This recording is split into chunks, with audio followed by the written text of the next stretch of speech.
Ladies and gentlemen, please take your seats. You know, it's that never-ending quest for the juice that remains eternal, and if you are within the sound of my voice, that must mean you're in the seats with once more, as always. My name is Dave Voigt, and I'm the host of this podcast, where we sit down with a wide-ranging variety of industry professionals, and we pick their brain about current projects, state of the industry, how they got started, and so very much more, in a light and in a conversational fashion. And if you like how we do things around here, I'm going to assume that you do because you're listening right now.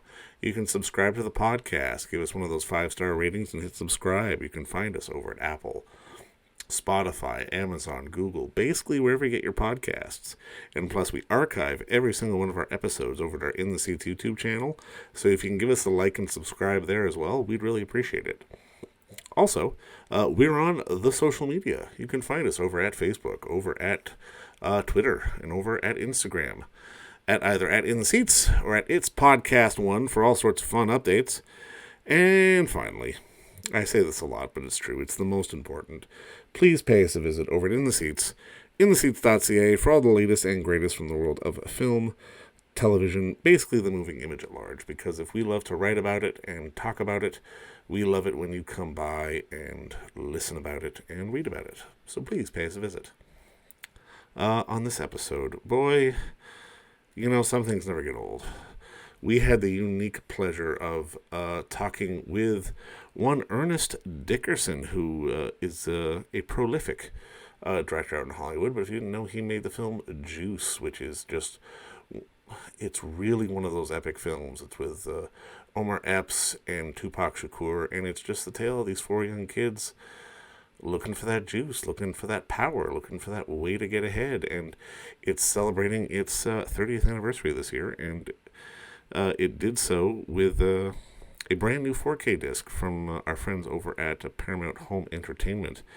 And we talk with Ernest about just sort of the process of doing a 4K transfer, if he's involved, if he's not, and just sort of the power of the film, and talking about how, well, really, to me, it's one of the first films that we saw an entertainer like a Tupac Shakur really understand sort of the importance of character, as opposed to just being there as like a gimmick, which we've seen sort of in years past in other films, and just sort of the history of musicians and films in general, and just how this film stands up after so very long. It's a fantastic film, and I do recommend you check out the new 4K disc from our friends over at Paramount Home Entertainment. But first, check out our talk with Ernest Dickerson as we revisit what it means to go get that juice. No, I mean, I guess my first question is, I mean, obviously the new transfer looks fantastic. The film still pops as well as it ever did. But I mean, I'm curious, when an anniversary like this rolls around, do you call Paramount? Does Paramount call you? How involved in the process do you get to be, especially when they're doing a transfer like this? To be perfectly honest with you, I was not involved in the 4K transfer. I think it's probably based on the Blu-ray transfer for the 25th anniversary, which we were a part of. And was actually spearheaded by my wife, Rose, to get that going. So it's that was an incredible transfer, you know. So I think they took those elements and were able to boost them up to 4K. I have not seen it yet. I'm still waiting for my copy. I ordered my copy. I'm sure it's on the way. Yeah. Now, I'm curious, like, I'm from your perspective, because I mean, in rewatching the film, I mean, I don't think it hit me that the transfer almost was needed until I could actually read the labels when Q was scratching his records. Why do you think this film has sustained so long and sort of has earned sort of these upgrades in this transfer that it got? You know, I'm really surprised that the interest in the film has lasted so long. I think one of the reasons is the fact that a lot of the forces that we talk about in the film that affect young men's lives, young African American, young Asian American, young white American, young Hispanic Americans' lives, it's still relevant today. It's a universal theme. You know, you reach a point in your life when you're a teenager, when you're trying to figure out what kind of an influence do you have on your environment? What kind of power do you have in your life? What kind of juice do you have in your world? And what are the forces that are going to influence you to make the decisions that you make? You know, some of them are bad, and that's one of the main forces in our film is peer pressure, which is something we all went through peer pressure growing up. And for some of us, it you know, we made the right decision. Some of us we didn't. When we meet Q, he's trying to find his own power through music. He wants to be a DJ. And at this point, a scratch and mix artist. And that's where he's finding his power. But the other guys, they don't know what their power is. And Bishop forces them to take a wrong turn. And that's the source of the main drama of the film. And I think it's a universal theme. I think it still happens. You know, it goes on every day and has and probably still will into the future. It's again, it's one of those films. Like, I mean, like you were saying, there are so many issues in it that are still relevant today, especially for young African American men. But in watching the film, like I'm again, because I mean, I think this is like the third or fourth time I would have seen it now. I'm more and more struck by Tupac's performance because I really think, especially from a timeline standpoint, it felt like he was the first, you know, hip hop artist or rapper who understood sort of the importance of finding character in a movie and not just being there for the sake of being there kind of thing. Can you talk a little bit just in terms of how Pac was sort of dialed in as an actor? Yeah, what was really interesting was, you know, a lot of young actors who came in and auditioned for Bishop, they thought that, you know, anger was the key to the role. But when we found Tupac, what got him was understanding the pain underneath that anger. And later on, we found out that he had studied acting at the Baltimore School of the Performing Arts. But he also had an intense curiosity into people. When we were shooting the film, a lot of times he would see somebody that looked like they were having problems or going through some sort of anguish, you know, in their lives. Because, you know, in between setups, he would go and talk to people in the neighborhood. And a young woman who, you know, was carrying her baby or something, you know, he would go and talk to her. And he always had a notebook and he was always writing. And I think that a lot of what he was writing, I like to think that a lot of what he was writing became a lot of his music, a lot of his rap that he put into his art. And so, you know, he was always intensely curious about people and let people get close to him. I think if Tupac had a flaw, I think it was probably the fact sometimes he let the wrong people get too close. But he was just that open. And that's what an actor has to do. An actor has to study human behavior and has to find people and talk to them and find out, you know,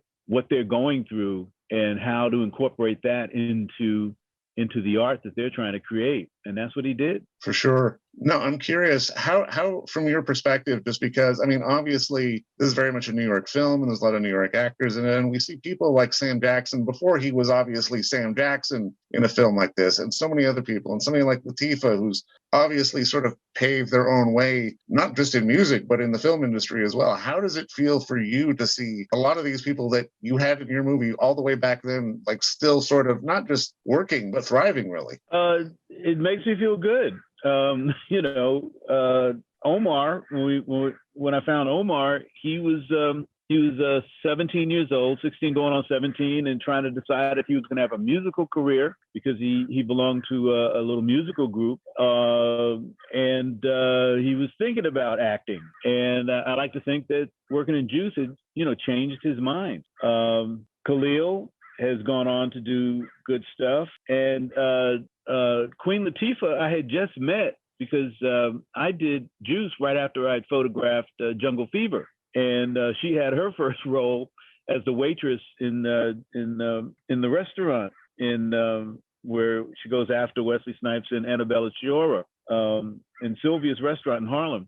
And so that was great. And Sam Jackson I first met on School Day, and you know, knew him from School Days through Do the Right Thing, through Mo Better Blues, and then finally in Jungle Fever, where he created a character that actually, I think, got him an award at Cannes. So you know, these were folks that were already on their way up, and I was just able to get them at a good time when they were available. Why do you think artists sort of in sort of R&B and the rap music world have managed to make that transition to film a lot easier and maybe a lot more successful than people in rock or country, because I mean there's a few, but I think really from the R&B and sort of hip hop worlds, more artists seem to transition a lot easier into acting. It seems like more of a natural transition than maybe like a country artist or a rock and roll star. Well, it's interesting because, bringing musicians in as actors goes all the way back. I mean, Frank Sinatra was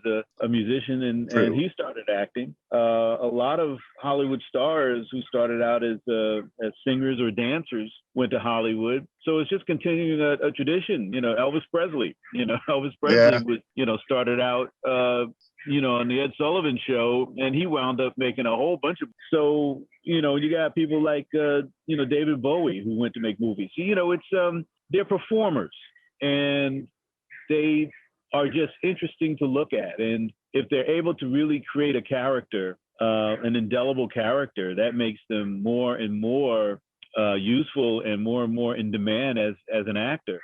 The rappers, they're performers, and they're telling stories through their music, and it's just an extension of that. The great thing about Tupac was that even before he became known as a rapper, he had trained at the Baltimore School of the Performing Arts. Yeah. He trained as an actor, and he'd also trained in ballet, which was really interesting because the way he walked, he always walked with his feet plied out and bow-legged and plied out. And, that contributed. He became a rapper, more known as a rapper after Juice. When we found him, he was working with Digital Underground as a roadie and a background singer. So, but he had that initial training at the High School of the Performing Arts in Baltimore. Well, you know what, Ernest, man, thank you for the time today, and thank you for making something that is still living on today and still relevant and still a hell of a film. And just again, thank you for the work and thanks for the time today. Thank you so much. You stay safe and healthy out there now. You too, Ernest. Thank you. And don't forget to visit our friends over at Bay Street Video for all your DVD, Blu-ray rental, or purchasing needs this summer, as they are still open for curbside and some mailing delivery as well. Over at 1172 Bay Street, Toronto, Ontario, Canada, you can give them a call at 416-964-9088. That's 416-964-9088. Or send them an email at baystreetvideoto@gmail.com for any of your DVD and Blu-ray needs.